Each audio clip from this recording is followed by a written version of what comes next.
This is my 1972 TE27 race car. The last time it ran was in 2007.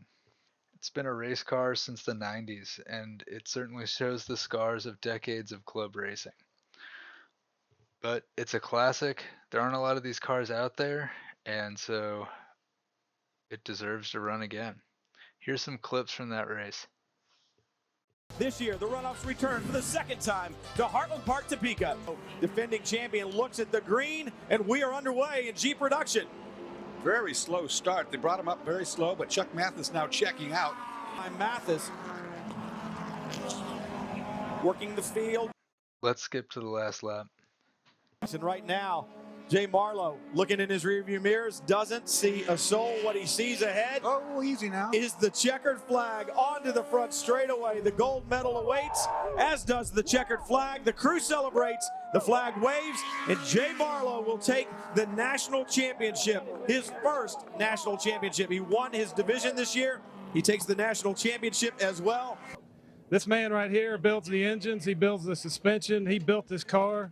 He made it the best, and that's the reason I'm here. Sam Neve with L&A Enterprises. Person jealous down on pit lane. A tremendous job, and he is as cool and calm. This is Sam. Hopefully there's going to be a lot more of him later. In an interview as he was in the car throughout the competition, soft-spoken guy, but he did it all on the racetrack without a doubt. Yeah, and the Speed Sports Mazda team will be real proud of Woody too, because he's a full-time mechanic on that Pro Series car, and they'll be watching with interest. Well, he certainly knows how to wrench on him. He knows how to make him go. He knows how to drive him as well. And Jay Marlowe, you can't say enough for that young man. After this victory lap, the car went straight to tech where the engine was torn down to make sure that everything was within the rules, and then the car sat for 17 years. The engine did get put back together, but it sat out of the car, and the car sat in a shed. Then this is where I came in.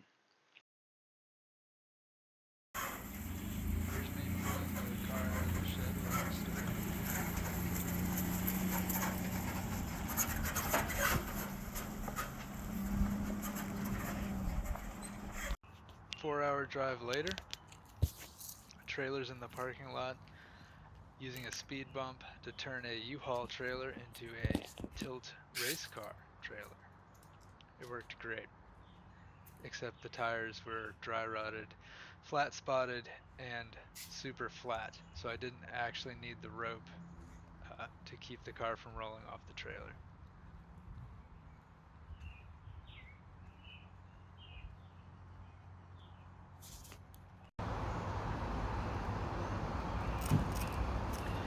It kind of helped.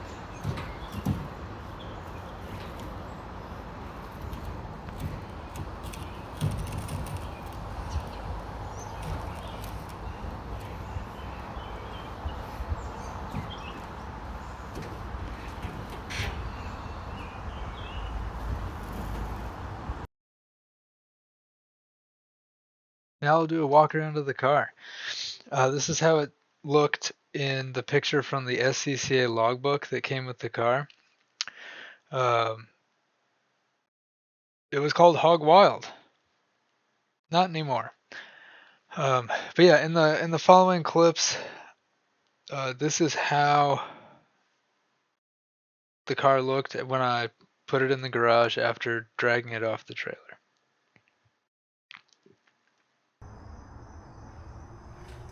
Starting at the most important corner of the car, the right rear, you can see that these cars had a solid axle setup. We've got some large lowering blocks, Coney single adjustable shocks, roller bearing shackle delete that looks like it works pretty well. You can see the suspension is supple and has good response. Those brakes are discs off an 80s Corolla.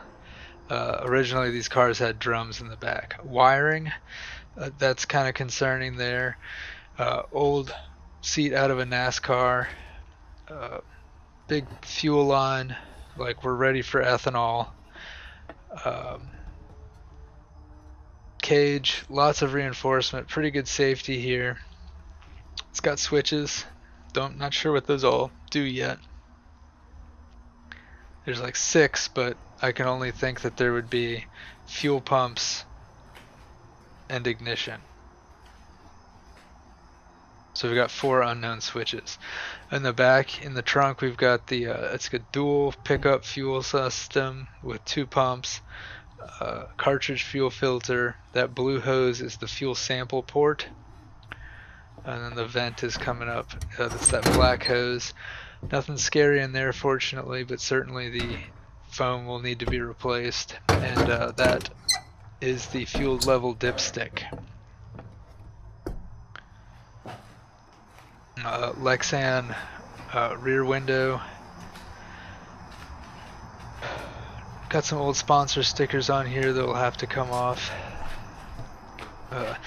The cockpit, it's very utilitarian. You can see original Corolla pedals in there.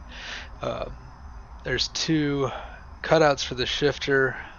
There's probably been 4 speeds and 5 speeds in this car over the years, and I think they have different shifter positions. Certainly those belts are out of date along with the window net, so I'll have to replace those. Stickers from the wins in 2007, and even the sticker from the runoffs race there. Engine bay. You can see we've got brake cooling ducts. I've already pulled the master cylinders off because those definitely will need to get rebuilt. I'm sure everything that had brake fluid in it also has quite a bit of water. There's a skid plate. Remote mount oil filter going to the cooler. That's a Sirocco style radiator. I think those are popular in circle track. And LNA Enterprises banner. Gotta have that. Looks like the cowl vents were bondoed up. Yeah, that's totally good.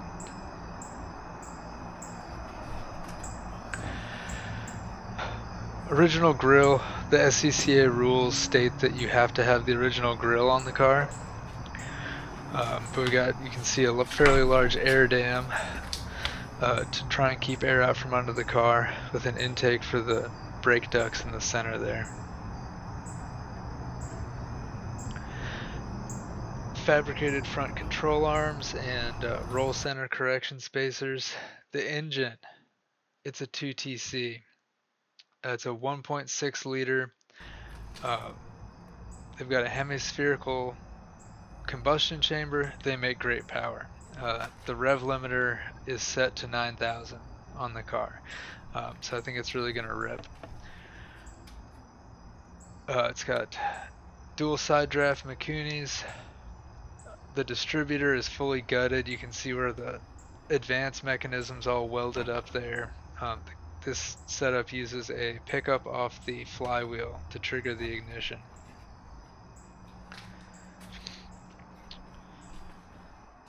And then I got a bunch of parts. Headers that were made for the car, spare valence. The hood and trunk lid are fiberglass. I also have a spare metal hood, several sets of wheels, another valence, another grille. Those are Enki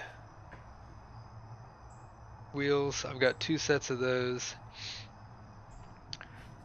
3 spare blocks, a bunch of cranks in the corner, some steel wheels with intermediary tires on them. Those are my fresh used slicks that I'll be using. Clutch setup, when it ran at the runoffs, it had a 5.5 inch clutch, or a 5-inch clutch. I'm going to go with that flywheel we just saw. It's going to be a 7.25 inch. There's the pickup in the block plate. It just picks up 2 Allen bolts on the flywheel. Various brake parts.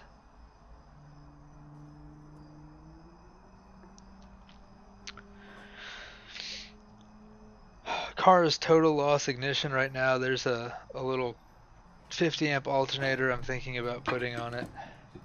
That'll be a future video.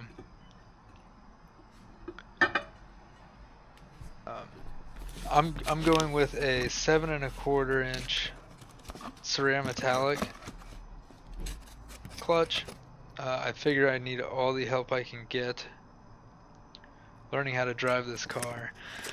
I hear the pure metallic ones like this, they're not as forgiving if you slip the clutch a little bit too much, because they have less mass, so they have less heat capacity.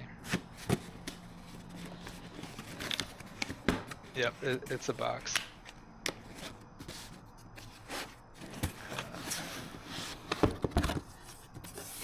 Yeah, fresh pressure plate. So good.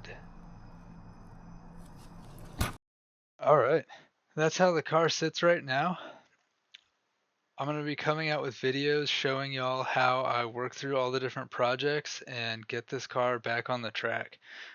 My goal is to have it ready for the driver's school in Savannah at the end of February. So subscribe to the channel and you'll know when those videos come out. Thanks for watching.